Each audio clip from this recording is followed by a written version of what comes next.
shortly after Donald Trump's meeting with war criminal Vladimir Putin on U.S. soil, of a Russian armored vehicle inside Ukraine, part of an assault in the Zaporizhia region, flying an American and a Russian flag side by side.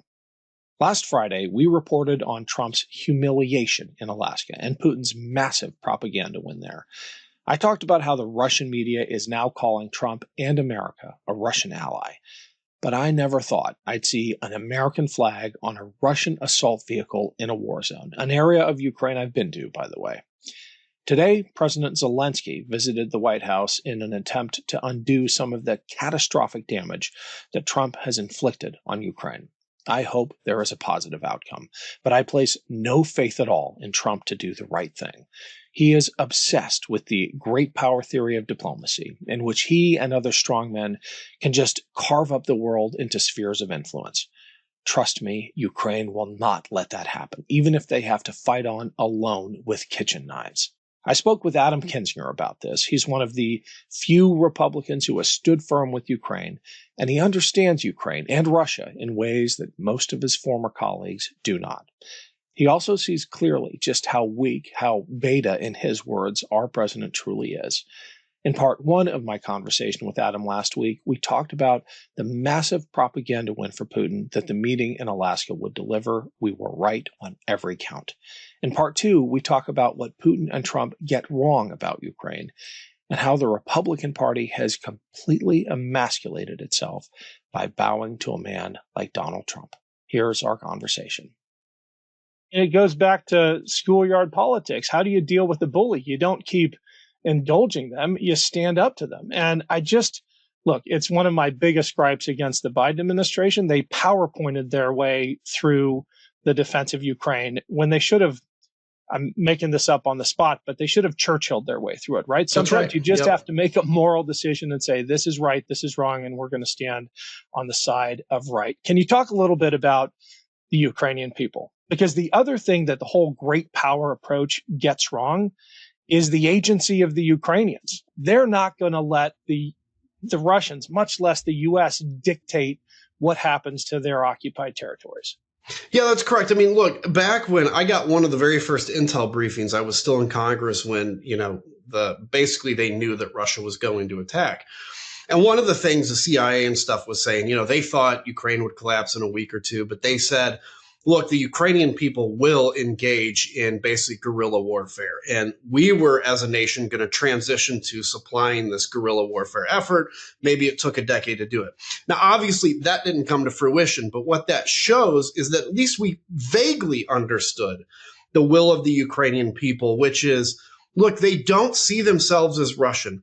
They see themselves, even Russian-speaking Ukrainians see themselves as much as of Russia as we do of England here in the United States of America. We share a language, but that doesn't mean we're British. And that's the same thing with Ukraine. They see themselves now. They have developed a national identity. Not only have they developed it, they fought for 3.5 years for it. That's a whole nother thing. They have now spilled blood in the service of a national identity. They're not going to give up. And if they end up having to throw rocks at, occupying Russian soldiers, they'll do that. If they end up having to sneak up on them from behind at night, they'll do that. Thankfully, I believe they won't have to resort to that. But the Ukrainian spirit is not going to give up. And look, man, these are just fantastic people. This is the other thing, like as Americans, and as Europeans, we've got to look and say, this is the largest country in the continent of Europe, besides Russia, if that's even considered Europe. But they are naturally more aligned to our values than almost any other country I can think of in their aspiration. They're not going to lose. The question is, how many more Ukrainians have to die until Russia realizes this is a futile effort? I remember in the opening week of the invasion, talking to one of the defenders of Odessa who described showing up to the recruiting station and seeing grandmothers with kitchen knives ready to defend their city. And this is a Russian-speaking city inside Ukraine that is every bit as Ukrainian as every other part of Ukraine, including the occupied regions. Hey, it's Ken Harbaugh. Quick break to say thank you to everyone who's been following and supporting this show and this channel. None of it happens without you. And if you haven't yet subscribed to my Substack page, I'd really appreciate the follow. It's a great way to make sure you never miss an episode. It's free to sign up. And if you're able to pitch in a few bucks, every dollar goes back into the show. Just search for The Ken Harbaugh Show on Substack or click the link below. Thanks. Last question, because you had a tweet or maybe a Blue Sky post recently that jumped out at me. I don't have it pulled up, but you were talking about I'm going to paraphrase, but the emasculation of the Republican Party and the fact that Donald Trump, as alpha as he projects and as much as he is puffed up by the Republicans around him, he is as beta as they come. What has happened, man, to the party of defense, of strength, of masculinity? I mean, it's a stunt these days.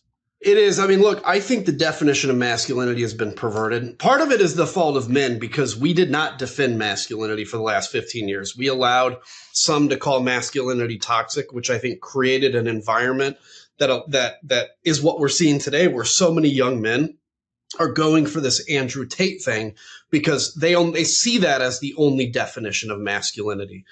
But as men, it used to be in my grandfather's generation when he was fighting the Nazis that a man was somebody who went and fought the Nazis, who, farmed, who raised his family, who defended his family, and who, no matter what, look, if the rains didn't come and the corn was wiped out of season, they may be pretty pissed off about it, but they're not going to whine and be a victim about it. It's like, how do we get through this? What the Republican Party has become under the tutelage of Donald Trump, because he's done this his whole life, is a victim of everything. I mean, look, they've 40 years of Fox News culture has convinced kind of, right-wing America that they've been forgotten and left behind. Some of that is true. Most of it isn't. But Donald Trump comes along and says everything bad that happens to you is the fault of somebody else. You're a victim. Let's think about Donald Trump, the most powerful man in the world, reelected to the presidency, by the way, against all odds, right? He's now president of the United States, and he's still a victim of everything? Listen, if you can be president of the United States and still be a victim of whatever is happening to him, either you're the weakest president of the United States, or you're lying, or, the deep state really is that intense. But it's not. He's just a big whiner, and every man that follows him now has come to believe that whining and complaining and tweeting in all caps, and in many cases now disrespecting the military, is somehow manliness, and it's not. It's beta. And let me finish with this. If you look at all of these middle-aged MAGA dudes with their flat-billed caps, wearing their sunglasses in the car as they take a selfie for their profile picture, and they have that, attempted assassination picture of Trump on their little top part of X, and you say, wow, you're such an independent thinker that you literally copied everything every one of you are doing. That is so beta, and I can't think of anything more beta than that. Well, it's made worse by the fact that Donald Trump has convinced them that the people victimizing them are some of the most marginalized people in our society. Immigrants, trans people. Those are the enemy now. Those are the people who are pressing their thumb down on you. It just fills me with rage. I think there has to be a reckoning, an awakening at some point. But you know what? That's what elections are for. How are you feeling? Last question about the polls and the trends. And is Donald Trump really cratering like it looks he might be? Look, I think he's taken some hits. He's still a little higher than he was in his first term at this point, which is baffling to me. I feel like Democrats are going to win in 2026. What I worry about is they win despite themselves. Look, I want them to win. I haven't voted Republican in 4 years, but I don't want them to take a lesson that whatever they do, if it's not a good message, is what they need to do in 2028. Because I have not heard, I'll be honest with you, a coherent, solid message from the Democrats. This big, beautiful bill, which is a piece of garbage, I don't hear a consistent message against it. When I was running in 2010 as a Tea Party Republican, we were able to coalesce the message around, remember, the infrastructure or the stimulus bill and the healthcare bill. And we made that the talking point. The Democrats have got to do the same, because this is the worst bill that has passed Congress in 20 years. And if they do that and they can get that message together, I think they're going to crush the Republicans in 2026. And I think they'll win regardless. But that's where I'm at. The last thing I'll say too on that is to everybody watching, the tendency, and I fight this every day, so I'm not like preaching at you. The tendency is to get discouraged, to feel like, well, what's this worth? And oh my God, we can't do anything till 2026. Yes, we live in a society where you get to vote every 2 years, and that's where you have the most impact. There's a lot you can do beside that.